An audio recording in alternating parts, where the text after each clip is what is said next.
I've always avoided making work that looks like others. I don't even like my home decor to be similar to anyone else's.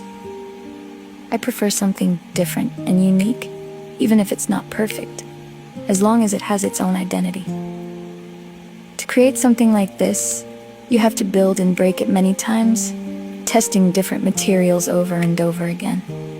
Reaching the right result comes from thousands of mistakes.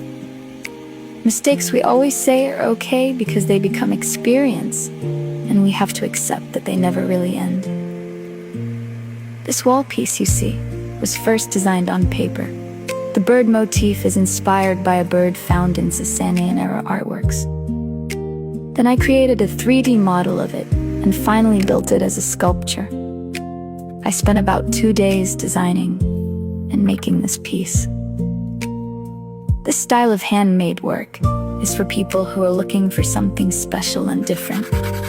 I create these pieces for people who are tired of something like a chair that has been produced by a brand for 20 years.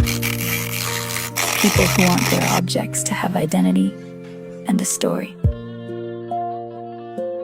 This order is now ready to go to its new home.